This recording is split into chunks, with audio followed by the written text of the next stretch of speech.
ಸಾಮಾನ್ಯವಾಗಿ ತಾಂಬೂಲ ಅಂದರೆ ವಿಳೆದೆಲೆ ಆಗಲಿ ಅಡಿಕೆ ಆಗಲಿ ಕೇವಲ ಸುಣ್ಣವಾಗಲಿ ಆಗೋದಿಲ್ಲ. ಆದರೆ ಎಷ್ಟು ವಿಳೆದೆಲೆ ಇರಬೇಕು, ಎಷ್ಟು ಅಡಿಕೆ ಇರಬೇಕು, ಎಷ್ಟು ಸುಣ್ಣ ಹಾಕೋಬೇಕು, ಯಾರಿಗಾದರೂ ದಾನವನ್ನು ಕೊಡುವಾಗ ಎಷ್ಟು ಎಲೆ ಇರಬೇಕು, ಎಷ್ಟು ಅಡಿಕೆ ಇರಬೇಕು, ಕೊಡುವ ಕ್ರಮ ಹೇಗೆ, ವಿಳೆದೆಲೆ ಹುಟ್ಟಿದ್ದಾದರೂ ಹೇಗೆ, ಈ ಪ್ರಪಂಚಕ್ಕೆ ಬಂದಿದ್ದಾದರೂ ಹೇಗೆ, ಅದರಲ್ಲಿ 13 ಗುಣಗಳಿದೆ ಅಂತ ಹೇಳ್ತಾ ಇದ್ದಾರೆ. 10 ಜನ್ಮ ದರಿದ್ರನಾಗಿ ಹುಡ್ತಾನೆ, ಬರೀ ಅಡಿಕೆ ಮೊದಲು ಹಾಕ್ಕೊಂಡು ಬಾಯಿಗೆ ಆಮೇಲೆ ವಿಳೆದೆಲೆ ಹಾಕ್ಕೊಂಡ್ರೆ ಅಂತ.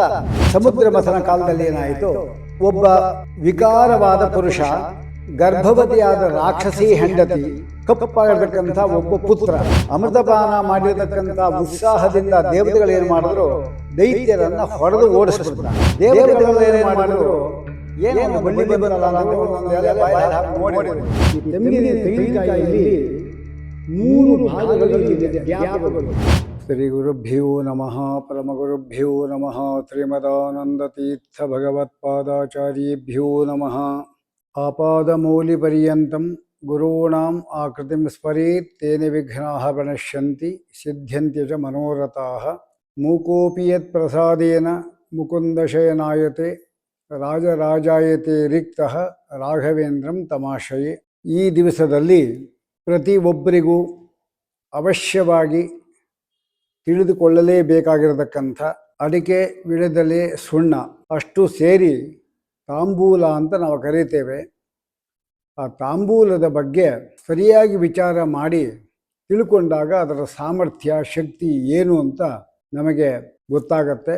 ಈ ಒಂದು ನಿಟ್ಟಿನಲ್ಲಿ ನಮ್ಮ ಕಮಲಾಂಕುಶ ಚಾನಲ್ ಏನಿದೆ ಅದರಲ್ಲಿ ಈ ತಾಂಬೂಲದ ಬಗ್ಗೆ ಸುಮಾರು ಜನ ಹೋದಾಗೆಲ್ಲ ಕೇಳ್ತಾ ಇದ್ದು ನಮ್ಮನ್ನು, ತಾಂಬೂಲದ ಬಗ್ಗೆ ವಿಸ್ತಾರವಾಗಿ ತಿಳಿಸ್ಕೊಡ್ಬೇಕು ಅಂತ. ಅವರ ಒಂದು ಬೇಡಿಕೆಗಳು ಹಾಗೂ ಈ ಒಂದು ಸಕಲ ಸಜ್ಜನರೂ ಕೂಡ ಈ ವಿಷಯ ತಿಳಿಬೇಕು ಎಂಬತಕ್ಕಂಥ ಒಂದು ಉದ್ದೇಶದಿಂದ ಈ ತಾಂಬೂಲ ಅದರ ಬಗ್ಗೆ ಒಂದು ಸಣ್ಣ ಮಾಹಿತಿಯನ್ನು ಕೊಡಲಿಕ್ಕೆ ನಾವು ಪ್ರಯತ್ನ ಪಡ್ತಾ ಇದ್ದೇವೆ. ಸಾಮಾನ್ಯವಾಗಿ ತಾಂಬೂಲ ಅಂದರೆ ವಿಳೆದೆಲೆ ಆಗಲಿ ಅಡಿಕೆ ಆಗಲಿ ಕೇವಲ ಸುಣ್ಣವಾಗಲಿ ಆಗೋದಿಲ್ಲ.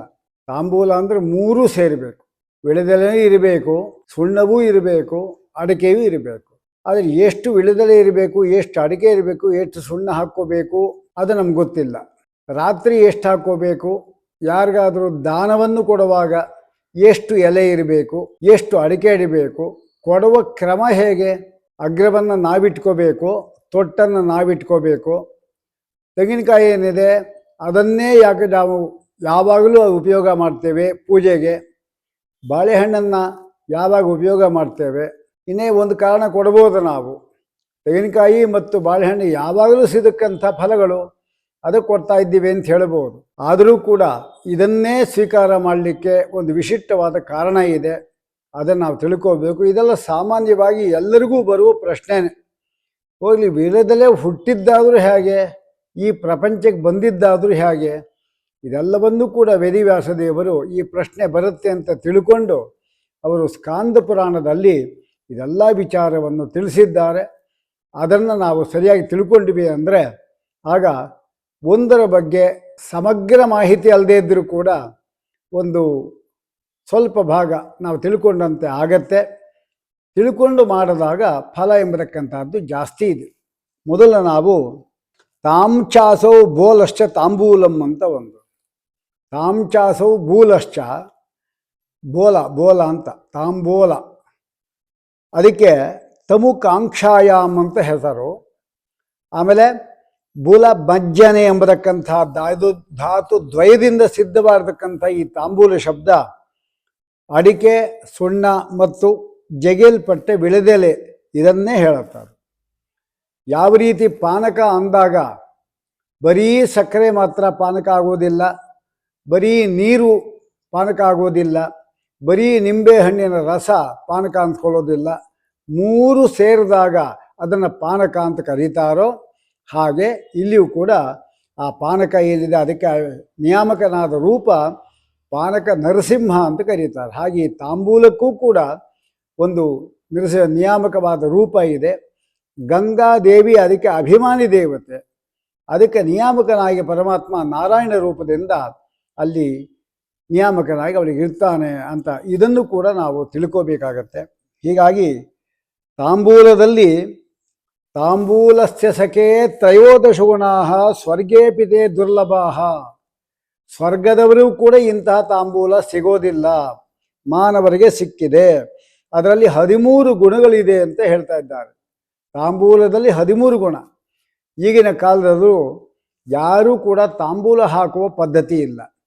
ನಮ್ಮಲ್ಲಿ ಕೆಲವರು ಅತಿವೃಷ್ಟಿ, ಯಾವಾಗಲೂ ನಿಂತರೆ ಕೂತ್ರೆ ಅವರು ತಾಂಬೂಲ ಹಾಕ್ಕೊತಾನೆ ಇರ್ತಾರೆ. ಇದು ಹಲ್ಲುಗಳು ಎಲ್ಲ ನಾಶ ಆಗಲಿಕ್ಕೆ ಕಾರಣವಾಗುತ್ತೆ. ಅತಿಯಾದ ತಾಂಬೂಲವನ್ನು ಹಾಕ್ಕೋಬಾರದು, ಹಾಕ್ಕೊಳ್ಳೋದೇನೂ ಇರಬಾರ್ದು. ಹಾಕ್ಕೊಟ್ರೆ ಏನು ಲಾಭ ಅಂತ ಹೇಳಿದ್ರೆ ಇಲ್ಲಿ ಹೇಳ್ತಾರೆ, ವಾತಹಾರಿ. ನಮಗೆಲ್ಲ ರೋಗಗಳು ಬರೋದು ವಾತ ಪಿತ್ತ ಕಫಗಳಿಂದಲೇ ಬರೋದು. ಅದು ಸರಿಯಾಗಿತ್ತು ಅಂತ ಹೇಳಿದ್ರೆ ನಮಗೇನು ತೊಂದರೆ ಬರಲ್ಲ.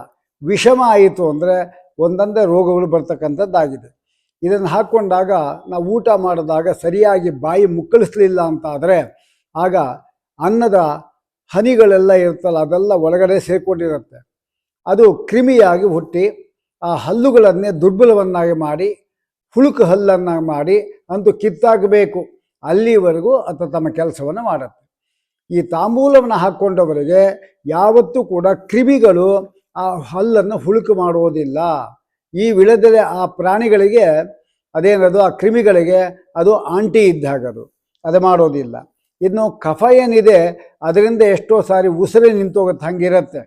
ಆದ್ದರಿಂದ ಕಫಹಾರಿ ಆದದ್ದು ಈ ಒಂದು ತಾಂಬೂಲವಾಗಿದೆ.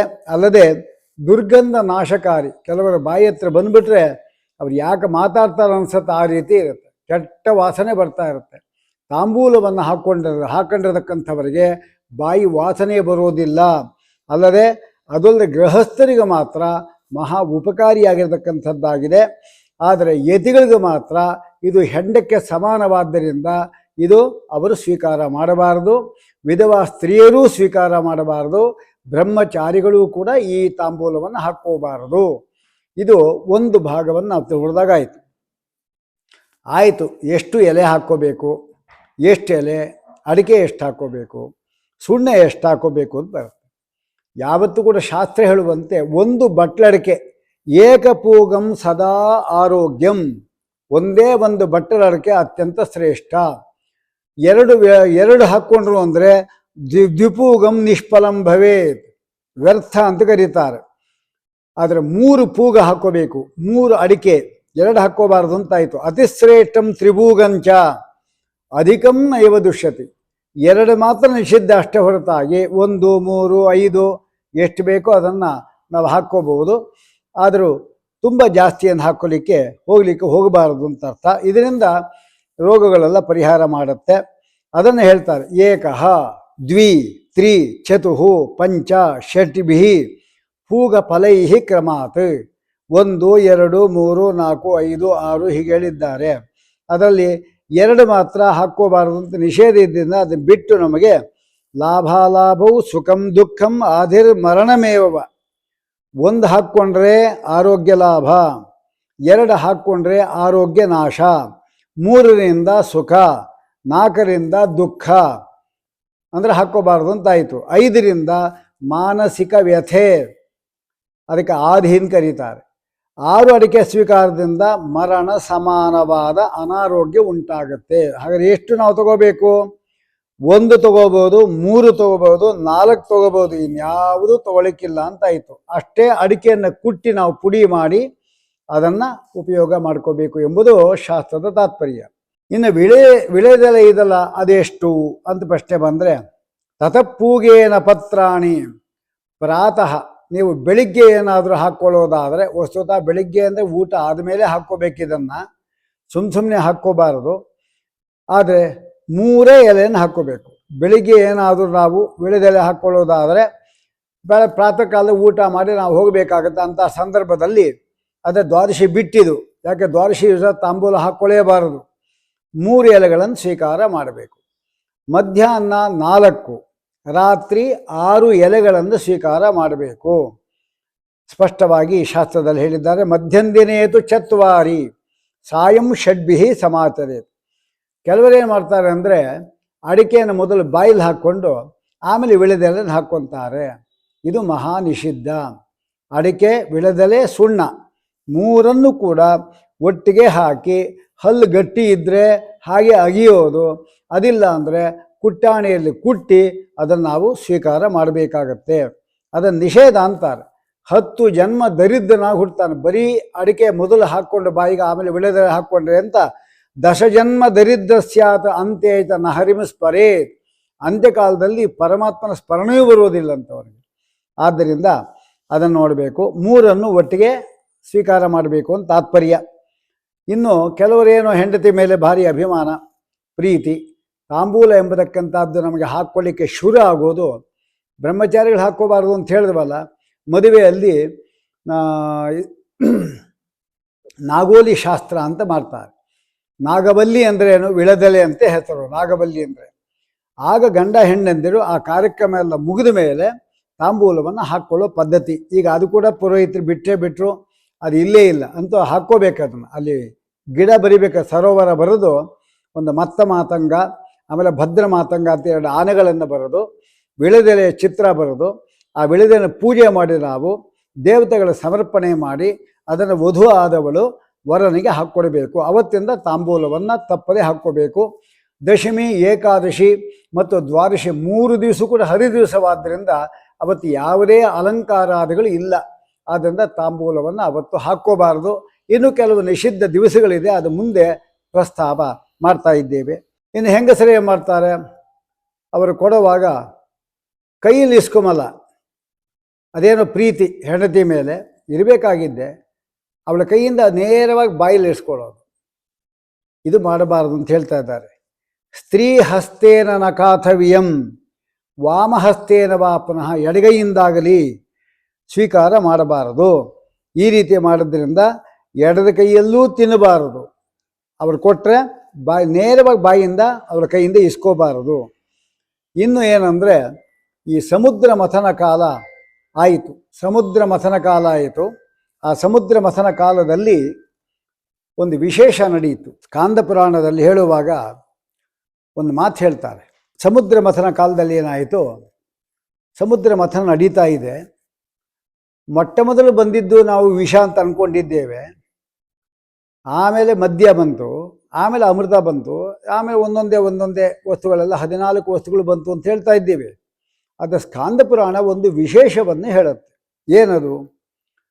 ಮೊದಲು ಬಂದಿದ್ದ್ಯಾರು ಅಂದರೆ, ಒಬ್ಬ ವಿಕಾರವಾದ ಪುರುಷ, ಗರ್ಭವತಿಯಾದ ರಾಕ್ಷಸಿ ಹೆಂಡತಿ, ಕಪ್ಪಾಗಿರ್ತಕ್ಕಂಥ ಒಬ್ಬ ಪುತ್ರ, ಹೀಗೆ 3 ಜನ ಬಂದರು.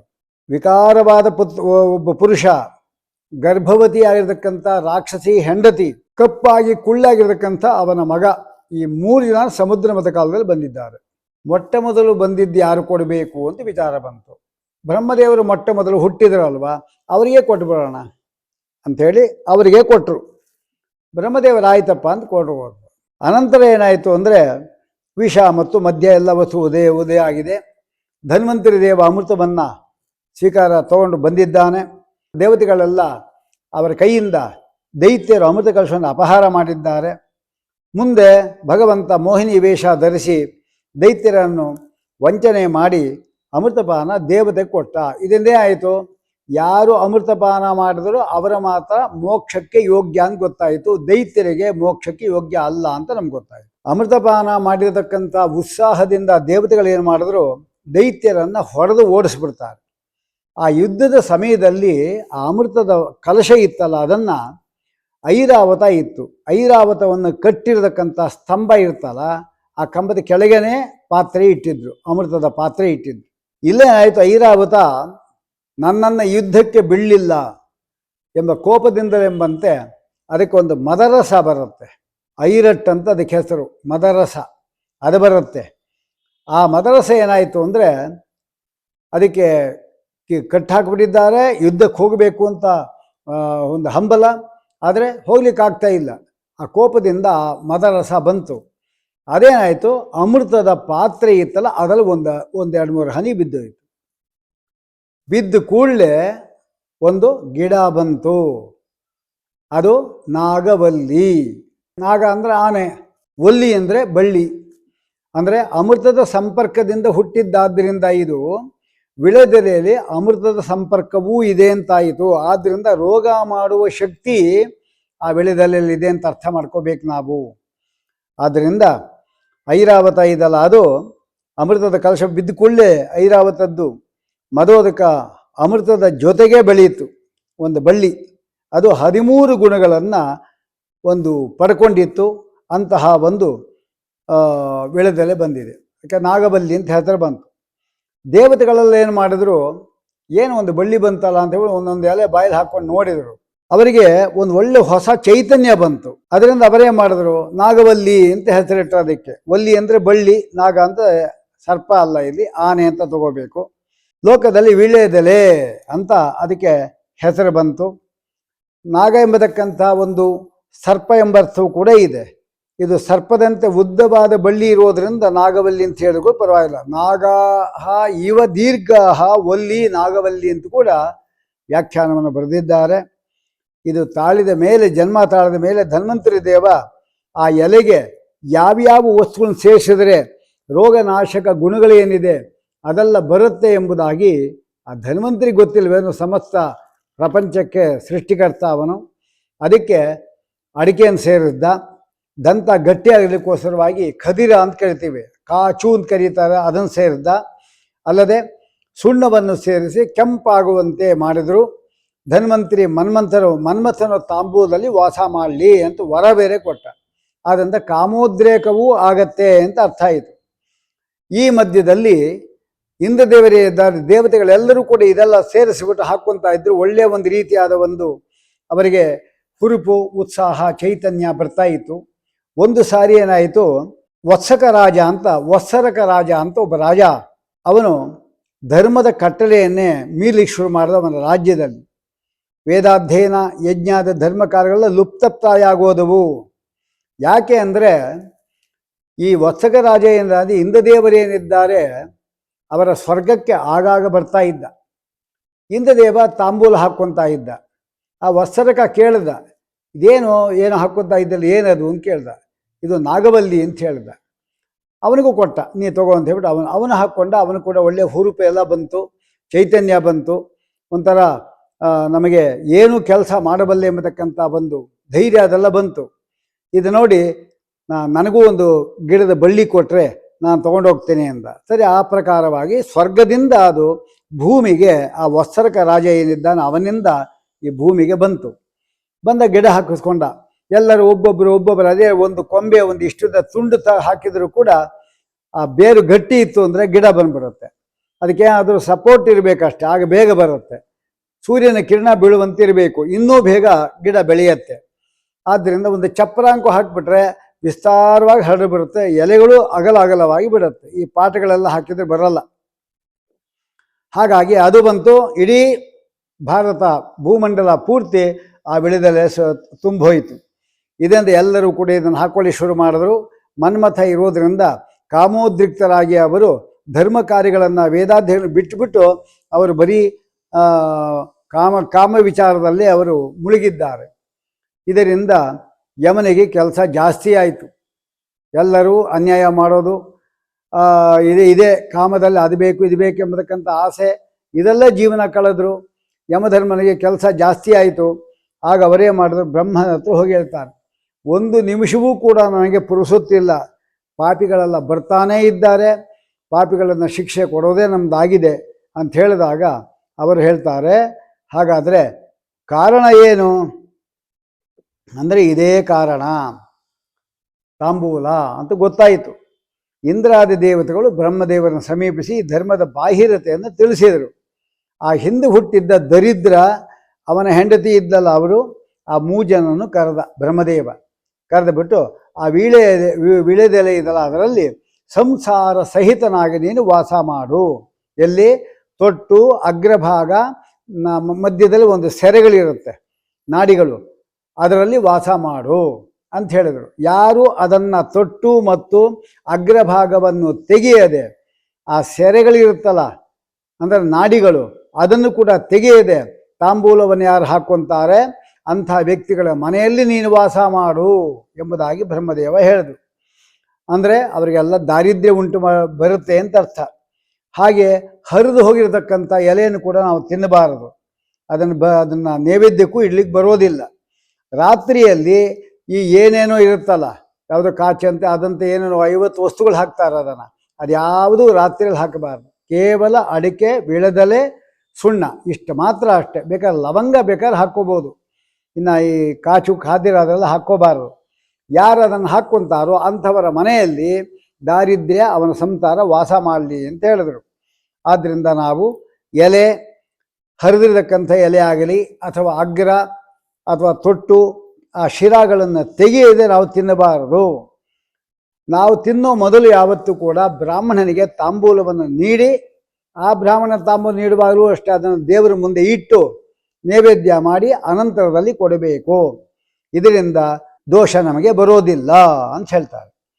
ತಾಂಬೂಲವನ್ನು ಕೊಡುವಾಗ ಒಂದು ಮಂತ್ರ ಇದೆ, ಅದನ್ನು ಬಹುಶಃ ಯಾರೂ ಹೇಳಲ್ಲ. ತಾಂಬೂಲಂ ಶೇಖರಂ ಭದ್ರಂ ಅಷ್ಟೇ ಹೇಳ್ತಾರೆ. ಅದಲ್ಲಿ ಹೇಳ್ತಾರೆ, ಎನ್ನಮಯ ಭಕ್ಷಿತಂ ಪೂರ್ವಂ ವೃಂತಂ ಪತ್ರ ಸಮುದ್ಭವಂ ಚೂರ್ಣಂ ಪತ್ರಂ ತಥೈವಾನ್ಯತ್ ರಾತ್ರೌ ಖದಿರಮೇವ ಚ ತಸ್ಯ ಪಾಪಸ್ಯ ಶುದ್ಧರ್ಥಂ ತಾಂಬೂಲಂ ಪ್ರತಿಗೃಹ್ಯತಾಂ ಎಂಬಲ್ಲಿ ಸ್ಕಾಂದ ಪುರಾಣದ ನಾಗರಖಂಡದಲ್ಲಿ 210ನೇ ಅಧ್ಯಾಯದಲ್ಲಿ ಇದನ್ನು ಹೇಳಿದ್ದಾರೆ.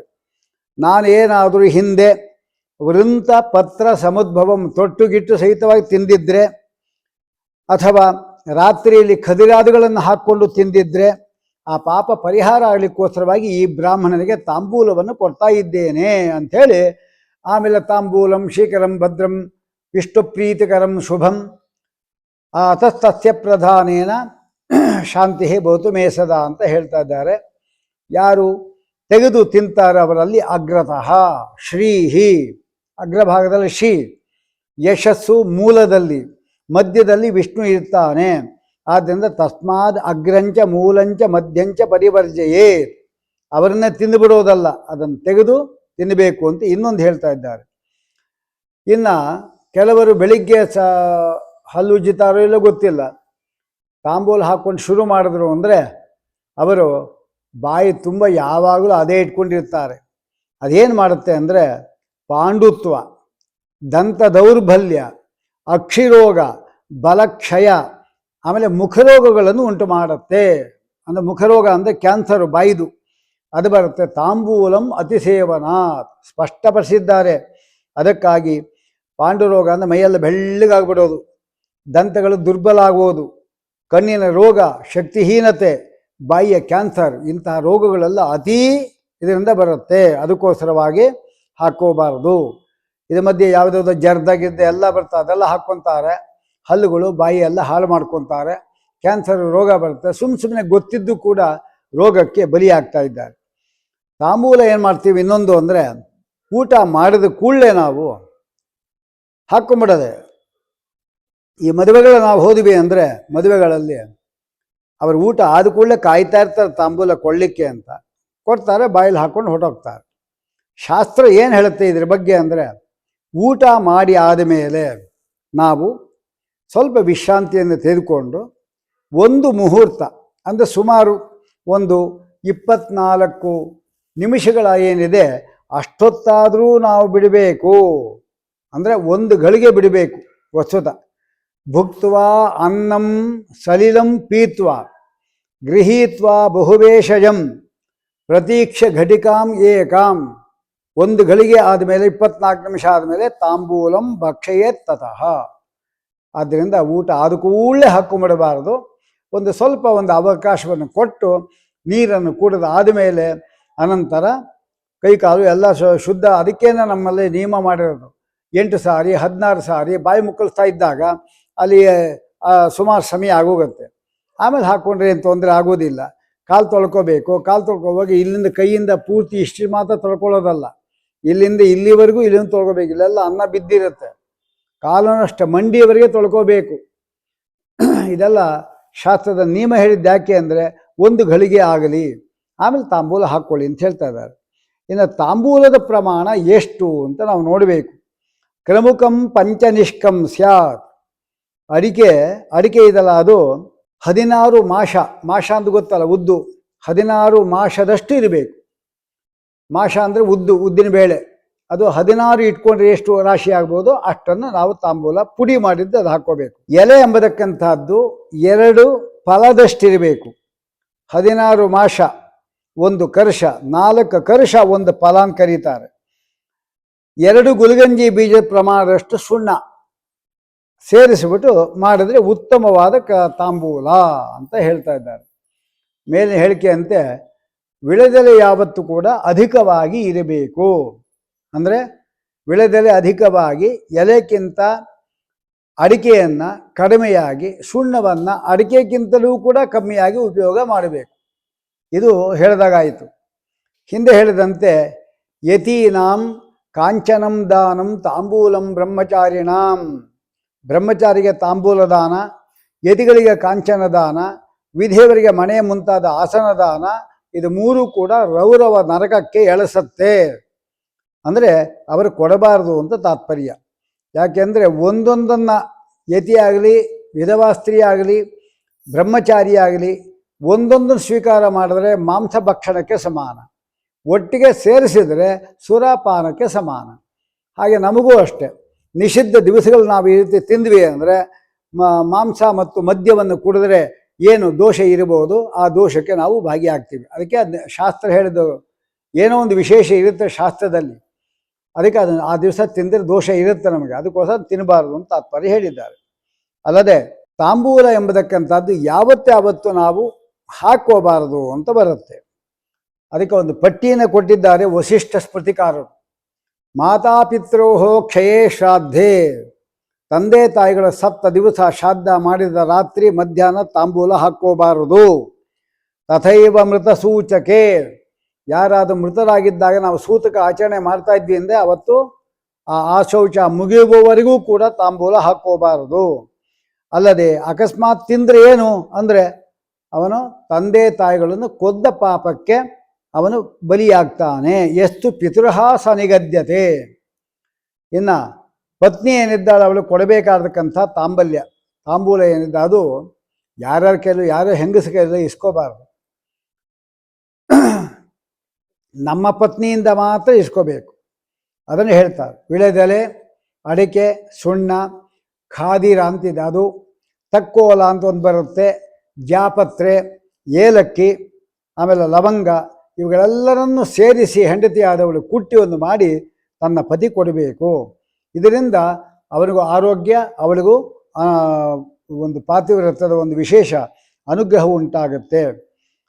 ಬಾಯಲ್ಲಿರುವಾಗ ತಾಂಬೂಲ ಎಂಬತಕ್ಕಂಥದ್ದೇನಿದೆ ಅದು ಬೇರೆ ಯಾವ ಕೆಲಸವನ್ನು ಮಾಡಬಾರ್ದು. ತಾಂಬೂಲ ಹಾಕೊಂಡು ಮಲ್ಕೊಂಬಿಡೋದು ಹಂಗೆ ಮಾಡಬಾರ್ದು. ಅದು ಬೇರೆ ಯಾವ ಕೆಲಸವನ್ನು ಮಾಡಬಾರ್ದು. ತಾಂಬೂಲ ಕೊಡುವ ಕ್ರಮ ತಿಳ್ಕೋಬೇಕು. ಇದೇ ಇರೋದು. ನಮಗೆ ತಾಂಬೂಲ ಯಾವ ರೀತಿ ಕೊಡಬೇಕು ಅಂತ ನಮ್ಗೆ ಗೊತ್ತಿಲ್ಲ. ಇದು ತೆಂಗಿನಕಾಯಿ ನಮಗೆಲ್ಲ ಗೊತ್ತೇ ಇದೆ. ಈ ತೆಂಗಿನಕಾಯಿಯಲ್ಲಿ 3 ಭಾಗಗಳು ಇಲ್ಲಿದೆ, ಗ್ಯಾಪ್ಗಳು ನೋಡಿ. ಇದೊಂದು ಗ್ಯಾಪ್ ಇದೆ, ಅದಕ್ಕಿಂತ ಸ್ವಲ್ಪ ಜಾಸ್ತಿ ಆದ ಭಾಗ ಇದೆ. ಸುಮಾರು ಅರ್ಧ ಭಾಗದಷ್ಟು ಅದು ವ್ಯಾಪಿಸ್ಕೊಂಡಿದೆ ಈ ಜಾಗ. ಇನ್ನು ಇದಕ್ಕಿಂತಲೂ ಕೂಡ ಸ್ವಲ್ಪ ಜಾಸ್ತಿ ಇದೆ. ಇಲ್ಲ ಸ್ಪಷ್ಟ ನೋಡಿ, ಇದು ಇಷ್ಟೇ ಇರೋದು, ಅದಕ್ಕಿಂತ ಸ್ವಲ್ಪ ದೊಡ್ಡದು, ಅದಕ್ಕಿಂತಲೂ ಇನ್ನೂ ಜಾಸ್ತಿ. ಸುಮಾರು ತೆಂಗಿನಕಾಯಿ ಅರ್ಧ ಭಾಗ ಇದು ವ್ಯಾಪಿಸ್ಕೊಂಡಿದೆ. ಇದೇನೆಂದರೆ ಈ ಭಾಗ ಏನಿದೆ ಅದು ವಿಷ್ಣುವಿನ ಭಾಗ. ಇದು ವಿಷ್ಣುವಿನ ಭಾಗ. ನಾವು ಕಲಶವನ್ನು ಕೂಡಿಸುವಾಗ ಹೀಗಿಡಬೇಕು. ಅಂದರೆ ತಮಗೆ ಇಲ್ಲಿ ಇಟ್ಬಿಟ್ಟು ಹೀಗಿಡಬೇಕು. ನಿಮ್ಮ ಮುಖಕ್ಕೆ ಹೇಳ್ತಾ ಇದ್ದೇನೆ ನಾನು. ಹೀಗೆ ಇಲ್ಲಿ ನಾವು ಅರಿಶಿಣ ಮತ್ತು ಕುಂಕುಮ ಹಚ್ಚಿಬಿಟ್ಟು ಇಲ್ಲಿ ಇದು ಯಾವುದು ಬಂಗಾರದ ಆಭರಣಗಳಿದ್ದರೆ ಸತ್ಯನಾರಾಯಣ ಪೂಜೆಯೆಲ್ಲ ಮಾಡುವಾಗ ವಿಷ್ಣುವಿನ ಭಾಗದಲ್ಲಿ ನಮಗೆ ಎದುರುಗಡೆ ಬರುವಂತೆ ಇಡಬೇಕು. ಯಾಕೆ ವಿಷ್ಣು ನಮಗೆ ಅನುಗ್ರಹ ಮಾಡಬೇಕು ಅಂತ. ಇನ್ನು ತಾಂಬೂಲ ಕೊಡುವಾಗ ಅದಕ್ಕಿಂತ ಸ್ವಲ್ಪ ಕಡಿಮೆ ಇರತಕ್ಕಂಥ ಭಾಗ ಇದು ಬ್ರಹ್ಮಭಾಗ. ಇದು ಬ್ರಹ್ಮಭಾಗ. ಇದು ರುದ್ರ ಭಾಗ ಇದೆ ಅಲ್ಲ, ಇದು ಜಾಸ್ತಿ ಇದೆ. ಇದು ಬ್ರಹ್ಮಭಾಗ. ಅಂತೂ ಜಾಸ್ತಿ ಇದ್ದದ ಭಾಗ ನೀವು ತಗೊಳ್ಳಿ, ಗೊತ್ತಾಗುತ್ತೆ ಸ್ಪಷ್ಟವಾಗಿ. ಈಗ ಇಲ್ಲಿ ಅಡಿಕೆನೂ ಇಟ್ಕೊಂಡಿದ್ದೇನೆ, ತಾಂಬೂಲ ಕೂಡ ಇಟ್ಕೊಂಡಿದ್ದೇನೆ. ಎಲ್ಲರೂ ಹಿಂಗೆ ಕೊಡ್ತಾರೆ. ಆದರೆ ಇದು ಅಶಾಸ್ತ್ರೀಯ ಕ್ರಮ, ಹಿಂಗೆ ಕೊಡಬಾರದು. ಇಲ್ಲಿ ನೋಡಿ, ಈ ತೊಟ್ಟಿದಲ್ಲ ಅದು ಗಿಡದಲ್ಲಿ ಇರುತ್ತೆ, ಹಿಂಗಿರುತ್ತೆ. ಅದನ್ನು ನಾವು ನಮ್ಮ ಕಡೆ ಇಟ್ಕೋಬೇಕು. ಯಾರು ನಾನು ನಿಮಗೆ ಕೊಡ್ತಾ ಇರೋದು ಈಗ. ಆದ್ದರಿಂದ ಇದನ್ನು ಈ ಜುಟ್ಟು ತೊಟ್ಟೆ ಏನಿದೆ ಅದು ಯಾರು ದಾನ ಕೊಡ್ತಾರೋ ಅವ್ರ ಕಡೆ ಇರಬೇಕು. ಅಡಿಕೆ ಇಲ್ಲಿದೆ, ಆಮೇಲೆ ಇದು ಗಿಡದಲ್ಲಿ ಹೀಗಿರುತ್ತೆ, ಆದ್ದರಿಂದ ಇದು ಹೀಗಿಟ್ಕೋಬೇಕು. ಈಗ ಸರಿಯಾಗಿ ಬಂತು. ಬ್ರಹ್ಮದೇವರ ಭಾಗ ಮೇಲೆ ಬರಬೇಕು, ಅಡಿಕೆ ತೊಟ್ಟು ಅಗ್ರಭಾಗ ಬ್ರಾಹ್ಮಣನಿಗೆ. ಯಾಕೆ ನೀವು ಅಗ್ರದಲ್ಲಿ ಹುಟ್ಟಿದ್ದೀರಿ, ಮೊಟ್ಟ ಮೊದಲು ನೀವು ವೈಕುಂಠಕ್ಕೆ ಹೋಗ್ತೀರಂತೆ, ನಿಮ್ಮ ಹಿಂದೆ ನಾನು ಬರ್ತೇನೆ ಎಂಬ ಅರ್ಥದಲ್ಲಿ ಊಟದೆಲೆಯಲ್ಲೂ ಕೂಡ ನಾವು ಬಾಳೆಯಲ್ಲಿ ಅಗ್ರ ಹಾಕ್ತೀವಿ. ನಾವು ಬ್ರಾಹ್ಮಣರಿಗೆ ನಾವೆಲ್ಲ ಅರ್ಧ ತೊಂಡುಗಳು ಬೇಕಾದ್ರೆ ಹಾಕ್ಕೊತೀವಿ. ಇದು ಈ ರೀತಿಯಾಗಿ ಅವರಿಗೆ ಕೊಡಬೇಕು. ಕೊಡುವಾಗ ಏನು ಮಾಡಬೇಕು ಅಂದರೆ ಈ ತಟ್ಟೆ ಇದಲ್ಲ, ಇದನ್ನು ಹಿಂಗಿಟ್ಕೊಂಡು ಕೊಡಬೇಕು. ತಟ್ಟೆಯಲ್ಲೇ ಕೊಡಬೇಕು. ಯಾವಾಗಿದು ಬೇರೆ ಸಂದರ್ಭದಲ್ಲಿ ನೀವು ಕೊಡುವಾಗ ತಟ್ಟೆಯಲ್ಲಿ ಇಟ್ಟು ಕೊಡಬೇಕು, ಕೈಯಿಂದ ಕೈ ಕೊಡಬಾರದು. ಕವರಲ್ಲಿ ಹಾಕಿಟ್ಟಿರ್ತೀವಿ, ಆಮೇಲೆ ಇಟ್ಟರೆ ಪರವಾಗಿಲ್ಲ. ಹಾಗಾದರೆ ಶ್ರಾದ್ದದಲ್ಲಿ ಆಗುವಾಗ ಏನು ಮಾಡಬೇಕು ಅಂದರೆ ಬ್ರಾಹ್ಮಣರು ಕೂತಿರ್ತಾರಲ್ಲ ಅವ್ರಿಗೆ ಕೈಯಿಂದನೇ ಕೊಡಬೇಕು. ಎಲ್ಲ ಕೈಯಿಂದನೇ ಕೆಲಸ ಜಾಸ್ತಿಯಲ್ಲಿ. ಪಿಂಡ ಕಟ್ಟೋದು ಕೈಯಲ್ಲೇ, ಎಲ್ಲವೂ ಕೈಯಲ್ಲೇ. ಪಿಂಡ ಬಡಿಸೋದು ಅಷ್ಟೇ, ಅನ್ನದ ಶೇಷ ಇರುತ್ತಲ್ಲ ಅದು ಕೈಯಿಂದ ಸೌಟಲ್ಲಿ ಬಡಿಸೋದಲ್ಲ, ಕೈಯಿಂದಲೇ. ಅದನ್ನು ಮಾತ್ರ ಕೈಯಿಂದನೇ ಬಡಿಸಬೇಕು. ಯಾಕೆ ಶ್ರಾದ್ದ ಮಾಡಿದ ಕೈ, ಅದಕ್ಕೋಸ್ಕರವಾಗಿ. ಹೀಗಾಗಿ ಶ್ರಾದ್ದದಲ್ಲಿ ಕೈಯಲ್ಲಿ ಕೊಡಬೇಕು ಬ್ರಾಹ್ಮಣರಿಗೆ. ಇನ್ನು ಇದು ಬೇರೆ ಸಂದರ್ಭದಲ್ಲಿ ತಟ್ಟೆಲಿ ಇಟ್ಟಾಗ ಅವ್ರು ತಗೊತಾರೆ. ಹೀಗೆ ಕೊಡಬೇಕು ಕ್ರಮ. ಈ ಕ್ರಮವನ್ನು ಸರಿಯಾಗಿ ನಾವು ತಿಳ್ಕೋಬೇಕು. ಇನ್ನು ಕಾಯನ್ನು ಒಡೆಯುವಾಗ ಮಾತ್ರ ಈ ರುದ್ರ ಭಾಗ ಇದಲ್ಲ ಅದರಿಂದ ಹೊಡಿಬೇಕು. ನೋಡಿ, ಇದು ಇಷ್ಟೇ ಇದೆ, ಇದು ಇದಕ್ಕಿಂತ ಜಾಸ್ತಿ ಇದೆ ಬ್ರಹ್ಮ ಭಾಗ. ಇದು ರುದ್ರ ಭಾಗ, ಇದು ಬ್ರಹ್ಮ ಭಾಗ, ಇದು ವಿಷ್ಣು ಭಾಗ. ನಿಮ್ಗೆ ಸ್ಪಷ್ಟ ಗೊತ್ತಾಗತ್ತೆ. ನಿಮ್ಮನೆ ತೆಂಗಿನಕಾಯಿ ನೋಡಿದ್ರೂ ಗೊತ್ತಾಗತ್ತೆ. ಇದು ಕಲಶ ಕೂಡಿಸುವಾಗ ಈ ಕ್ರಮ. ತಾಂಬೂಲ ಕೊಡುವಾಗ ಬ್ರಹ್ಮದೇವರು ಮೇಲೆ ಬಂದಿರಬೇಕು ಆ ರೀತಿ. ಕಾಯಿ ಒಡೆಯುವಾಗ ಈಗ ನೀವು ಹಿಂಗೆ ಕಾಯಿ ತಗೊಂಡು ಈ ರುದ್ರ ಭಾಗ ಇದಲ್ಲ, ಒಂದು ಹೆಜ್ಜೆಗೆ ಒಂದೇ ಒಂದು ಏಟು ಹೊಡೆದ್ರೆ ಸರಿಗೆ 2 ತುಂಡಾಗತ್ತೆ. ನೀವು ಎದ್ದೊತ್ತದ್ದು ಹೊಡೆದ್ರೆ ಏನಾಗುತ್ತೆ ಅಂದರೆ ತೊಟ್ಟಿಲು ಕಾಯಿ ಆಗಿಬಿಡುತ್ತೆ ಅಷ್ಟೆ. ಅದಕ್ಕೋಸ್ಕರವಾಗಿ ನೀವು ಪರೀಕ್ಷೆ ಮಾಡಿ ನೋಡ್ಬೋದು. ಹೀಗೆ ರುದ್ರ ಭಾಗ ಇಟ್ಕೊಂಡು ನೆಲಕ್ಕೆ 2 ಭಾಗ ಹೊಡೀರಿ, 2 ತುಂಡು ಸರಿಗೆ 2 ತುಂಡು ಆಗತ್ತೆ. ನೋಡಿ, ಈ ಕ್ರಮವನ್ನು ಕೂಡ ನಾವು ಸರಿಯಾಗಿ ತಿಳ್ಕೋಬೇಕು. ಕೊಡುವ ಕ್ರಮವೂ ಕೂಡ ಒಂದು ನಿರ್ದಿಷ್ಟವಾದ ಶಾಸ್ತ್ರದಲ್ಲಿ ಹೇಳಲ್ಪಟ್ಟ ವಿಚಾರ. ಇನ್ನು ಕಾಯಿ ಒಡೆದ ಮೇಲೆ ಈ ಜುಟ್ಟು ತೆಗೆದು ಬಿಡ್ತಾರೆ. ಈ ಉಡುಪಿ ಪದ್ಧತಿಯಲ್ಲಿ ಜುಟ್ಟು ತೆಗೆದು ಬಿಡ್ತಾರೆ. ಆದರೆ ಅದು ತಾತ್ಪರ್ಯ ಏನು ಅಂದರೆ ಊಟ ಮಾಡುವಾಗ ನಾವು ಗಂಟು ಕಟ್ಕೊಂಡಿರಲ್ಲ. ಊಟ ಆದಮೇಲಲ್ಲ, ಆಪೋಷಣ ತೆಗೆದುಕೊತೇವೆ. ಆಪೋಷಣ ಆದ ಕೂಡಲೇ ನಮ್ಗೆ ಪ್ರಾಣಾಹುತಿ ತೊಗೊತೇವೆ. ಪ್ರಾಣಾಹುತಿ ಆದ ಕೂಡಲೇ ನಾವು ಈ ಜುಟ್ಟಿನ ಗಂಟೇನಿದೆ ಅದನ್ನು ಬಿಚ್ಚಿಬಿಡಬೇಕು ಅಂತಿದೆ. ಅದಕ್ಕೋಸ್ಕರ ಅವರೇ ಮಾಡ್ತಾರೆ ಅಂದರೆ ಈ ಜುಟ್ಟನ್ನು ತೆಗೆದೇ ಬಿಡ್ತಾರೆ. ಇನ್ನು ಬಿತ್ತಕ್ಕೇನಾಗಲ್ವಲ್ಲ, ಎಲ್ಲ ವಸ್ತುದ ಹಿಂಗೆ ಬಿಡಿಸ್ಬೇಕು ವಸ್ತುದ ನಾವು. ಅದೆಲ್ಲ ಯಾರು ಮಾಡ್ತಾರೆ? ಅದಕ್ಕೋಸ್ಕರ ಅವರು ತುಂಡು ಮಾಡಕ್ಕೆ ಬರ್ತಾರೆ. ಅದೇನು ತಪ್ಪೇನಿಲ್ಲ. ಅಂತೂ ನಮ್ಮ ಕಡೆ ಏನಪ್ಪ ಅಂದರೆ ಇದು ಹಿಂಗೆ ಇಟ್ಟಿರ್ತಾರೆ, ಜುಟ್ಟು ಹಾಗೆ ಇಟ್ಟಿರ್ತಾರೆ ಅಷ್ಟೇ. ಇದು ಇಲ್ಲಿ ತಿಳಿಬೇಕಾಗತಕ್ಕಂಥದ್ದು ತಾಂಬೂಲ. ಇಲ್ಲಿ ನೋಡಿ, ನಾನು ಆವಲೇ ಹೇಳಿದಂತೆ ಇದು ತೊಟ್ಟು, ಇದನ್ನು ಸ್ಪಷ್ಟವಾಗಿ ಹಿಂಗೆ ತೆಗಿಬೇಕು. ನೋಡಿ, ತೊಟ್ಟು ಬಂದು ಅದು ತೆಗಿಬೇಕು. ಈ ಮಧ್ಯದಲ್ಲಿ ಒಂದು ಸೆರೆಗಳಿದೆ ನೋಡಿ, ಸೆರೆ ಅಂದರೆ ಇದು ಈ ಮಧ್ಯಗೆ ಇದೆದಲ್ಲ, ಅದನ್ನು ಸರಿಯಾಗಿ ಮಡಿಸ್ಕೊಂಡು ನಾವು ಹೀಗೆ ಮಾಡಿ ಹಿಂಗೆ ತೆಗೆದ್ರೆ ಬರುತ್ತೆ, ಅದು ಪರವಾಗಿಲ್ಲ. ನೋಡಿ, ಕಡ್ಡಿ ಬಂತು, ಅದನ್ನು ತಗೋಬೇಕು. ಆಮೇಲೆ ತುದಿ ಇದಲ್ಲ, ಯಾವುದು ಈ ತುದಿ ಇದಲ್ಲ, ಅದನ್ನು ತೆಗಿಬೇಕು. ತೆಗೆದುಬಿಟ್ಟು ಆಮೇಲೆ ಸುಣ್ಣ ನಾವು ಇದಕ್ಕೆ ಚೆನ್ನಾಗಿ ಒರೆಸಿ ತೊಳೆದು ಸುಣ್ಣ ಹಚ್ಚಿಬಿಟ್ಟಿದ್ದಕ್ಕೆ ಎಷ್ಟು ನಮಗೆ ತಡೆಯುತ್ತೋ ಅಷ್ಟು. ಆಮೇಲೆ ಹೇಳಿದ್ವಲ್ಲ 2 ಗುಲ್ಗಂಜಿಯಷ್ಟು ಸುಣ್ಣ, ಅದು ಜಾಸ್ತಿ ಆದರೆ ನಿಮಗೆ ನಿಮ್ಮ ದೇಹಕ್ಕೆ ಸಂಬಂಧಪಟ್ಟದ್ದು. ಅದಕ್ಕಿಂತ ಇನ್ನು 2 ಪಟ್ಟು ಜಾಸ್ತಿ ಅಡಿಕೆ, ಆಮೇಲೆ ಎಲೆ ಏನಿದೆ. ಹಾಗೆ ಸುಣ್ಣಕ್ಕಿಂತ ಜಾಸ್ತಿ ಅಡಿಕೆ, ಅಡಿಕೆಗಿಂತ ಜಾಸ್ತಿ ಆದದ್ದು ವಿಳೆದೆಲೆ. ಇಷ್ಟು ಹಾಕ್ಕೊಂಡು ನಾವು ಅದನ್ನು ಮೆಲ್ಲಬೇಕು ಅಂತ ಹೇಳ್ತಾ ಇದ್ದಾರೆ. ಇದು ಇದರಲ್ಲಿ ಇರತಕ್ಕಂಥ ಒಂದು ಕಾರ್ಯಕ್ರಮ. ಹಾಗಾಗಿ ತಾಂಬೂಲ ಕೊಡೋ ಕ್ರಮವನ್ನು ಈ ರೀತಿ ಹೇಳಿದ್ದಾರೆ. ಇನ್ನು ಏಕಾಶಿ ದ್ವಾದಶಿ ತಾಂಬೂಲ ನಿಷೇಧ ಮಾಡಿದ್ದಾರೆ. ಸ್ವಯಂ ಪದಿತ ತಾಂಬೂಲಂ ಸ್ವಯಂ ಪದಿತ ಚೂತಕಂ ಕ್ಷುರಕಸ್ಥ ಗೃಹೇ ಕ್ಷೌರಂ ಕುಬೇರಸ್ಥ ಶಿಯಂ ಹರೇತ್ ಅಂತ ಒಂದು ಪ್ರಮಾಣವನ್ನು ಸ್ಕಾಂದ ಪುರಾಣದಲ್ಲಿ ಕೊಟ್ಟಿದ್ದಾರೆ. ಅದರಲ್ಲಿ ಏನು ಹೇಳ್ತಾರೆ ಅದರಲ್ಲಿ ಅಂದರೆ, ಬಾಯಿಂದ ಜಾರಿ ಬಿದ್ದ ತಾಂಬೂಲ ಬಾಯಲ್ಲಿ ಹಾಕ್ಕೊಂಡಿದ್ದು ಕೆಳಗಡೆ ಬಿದ್ದೋಯ್ತು, ಅದನ್ನು ಪುನಃ ಬಾಯಲ್ಲಿ ಹಾಕೊಂಡ್ಬಿಡಬಾರ್ದು. ಅದು ಸಂಪತ್ತು ನಾಶ ಆಗತ್ತೆ. ಗಿಡದಿಂದ ಸ್ವಯಂ ಬಿದ್ದ ಮಾವಿನ ಹಣ್ಣು ಏನಿದೆ ಅದನ್ನು ತಿನ್ನಬಾರ್ದಂತೆ, ಅದು ಕಿತ್ತೆ ಹಾಕ್ತಾರೆ. ಸಾಮಾನ್ಯ ಅಷ್ಟೇ ಗಟ್ಟಿ ಇರುತ್ತೆ, ಅದು ಇದು ಮಾಡಲ್ಲ. ಕ್ಷೌರಿಕನ ಮನೆಗೆ ಹೋಗಿ ನಾವು ಕ್ಷೌರ ಮಾಡಿಸ್ಕೊಳ್ಳೋದೇನಿದೆ, ಇದು ಅವನೇ ನಮ್ಮ ಮನೆಗೆ ಬರಬೇಕು, ಆಗ ನಮ್ಮ ಸಂಪತ್ತೆಲ್ಲ ಹೋಗ್ಲಿಕ್ಕೆ ಕಾರಣ ಇದೇನೆ. ನಾವು ಕ್ಷೌರಿಕನ ಅಂಗಡಿಗೆ ನಾವು ಹೋಗೋದು. ನಾವು ಅದು ಶಾಸ್ತ್ರ ಹಿಂದೂ ಹಂಗೆ ಮಾಡ್ತಾ ಇದ್ದೆ. ಈಗ ಹಳ್ಳಿಗಳೆಲ್ಲ ಹಾಗೇನೆ, ಕ್ಷೌರಿಕ ಬರ್ತಾನೆ, ಅವನು ಬಂದಿಲ್ಲಿ ಮಾಡ್ಕೊತ. ಈ ಸ್ವಾಮಿಗಳಂತೂ ಎಲ್ಲ ನೋಡಿದ್ದೀರಿ ನೀವು, ಅಂಗಡಿ ಹೋಗೋದು ಇಲ್ಲ, ಅವನೇ ಅಲ್ಲಿಗೆ ಬರಬೇಕಷ್ಟೇ. ಆದ್ದರಿಂದ ಇದೊಂದು. ಇನ್ನು ದಶಮಿ, ಏಕಾದಶಿ, ದ್ವಾದಶಿ ತಾಂಬೂಲ ನಿಷಿದ್ಧ ಆಗಿದೆ. ಹೀಗೆ ಭೋಜನ ಯಜ್ಞದಿಂದ ನಾವು ಪರಮಾತ್ಮ ಸಂತೋಷ ಪಡಿಸಿದರೆ ಎಲ್ಲ ರೀತಿಯಾದ ಶ್ರೇಯಸ್ಸು ನಮಗೂ ಉಂಟಾಗತ್ತೆ ಎಂಬುದಾಗಿ ಇದರ ಬಗ್ಗೆ ಹೇಳಿದ್ದಾರೆ. ಇನ್ನು ತಾಂಬೂಲದ ಬಗ್ಗೆ ಸುಮಾರು ಅಂಶಗಳನ್ನು ಬೇರೆ ಕಡೆ ಹೇಳಿದ್ದಾರೆ. ಇದನ್ನು ಸರಿಯಾಗಿ ನಾವು ತಿಳ್ಕೊಂಡು ಆಚರಣೆ ಮಾಡಿದಾಗ ನಮಗೆ ಎಲ್ಲ ರೀತಿಯಾದಕ್ಕಂಥ ಮಂಗಳ ಎಂಬತಕ್ಕಂಥದ್ದು ಆಗೋದರಲ್ಲಿ ಯಾವ ಸಂದೇಹವೂ ಇರೋದಿಲ್ಲ ಎಂಬುದಾಗಿ ಕಮಲಾಂಕುಶ ಚಾನೆಲ್ ಮೂಲಕವಾಗಿ ನಿಮಗೆ ಅಪೂರ್ವವಾದ ವಿಷಯಗಳನ್ನು ತಿಳಿಸ್ಕೊಡ್ಬೇಕು ಎಂಬತಕ್ಕಂಥ ಒಂದು ದೊಡ್ಡ ಒಂದು ಹೃದಯದಿಂದ ಅವರು ಹೊರಟಿದ್ದಾರೆ, ಅಭಿಪ್ರಾಯದಿಂದ ಹೊರಟಿದ್ದಾರೆ. ಇದನ್ನು ಹೆಚ್ಚೆಚ್ಚು ನೀವು ಬಳಸ್ಕೊಂಡು ನಿಮಗೆ ಬೇಕಾದಕ್ಕಂಥ ದಿನನಿತ್ಯವಾದ ಮತ್ತು ಹಬ್ಬ ಮತ್ತು ಹರಿದಿನಗಳಲ್ಲಿ ನಡೆಯಬಹುದಾದಕ್ಕಂಥ ಕಾರ್ಯಕ್ರಮ ಎಲ್ಲವನ್ನೂ ಕೂಡ ಒಂದು 2-3 ದಿವಸ ಮೊದಲೇ ನಿಮಗೆ ತಲುಪಿಸ್ತಾರೆ. ಅದನ್ನು ನೀವು ಸ್ವೀಕಾರ ಮಾಡಿ ಕ್ರಮಬದ್ಧವಾಗಿ ನೀವು ಆಚರಣೆ ಮಾಡಿದ್ರಿ ಅಂದರೆ ಪರಮಾತ್ಮನೂ ಪ್ರೀತನಾಗ್ತಾನೆ, ನಿಮಗೂ ಮನಸ್ಸು ಸಮಾಧಾನ ಇರುತ್ತೆ. ನೋಡಿದವರು ಕೂಡ ನಾವು ಹೀಗೆ ಮಾಡಬೇಕು ಅಂತ ಅವ್ರಿಗೆ ಅನಿಸತ್ತೆ. ಪಾಠ ಹೇಳಿಕೊಟ್ಟಾಗಾಯಿತು.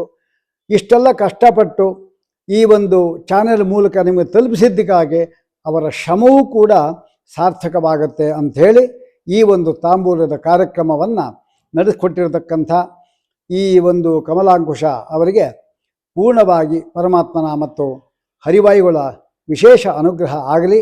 ಇಂತಹ ಕಾರ್ಯಕ್ರಮಗಳು ಹೆಚ್ಚೆಚ್ಚು ಪ್ರಪಂಚಕ್ಕೆ ತಲುಪುವಂತೆ ಆಗಲಿ ಎಂಬುದಾಗಿ ಹೇಳಿ ಇದನ್ನು ಭಗವಂತನಿಗೆ ಅರ್ಪಣೆ ಮಾಡ್ತಾ ಇದ್ದೇನೆ. ಕೃಷ್ಣಾರ್ಪಣಮಸ್ತು. ಸರ್ವೇ ಜನಾಃ ಸುಖಿನೋ ಭವಂತು. ಸಮಸ್ತ ಮಂಗಳಾನಿ ಭವಂತು.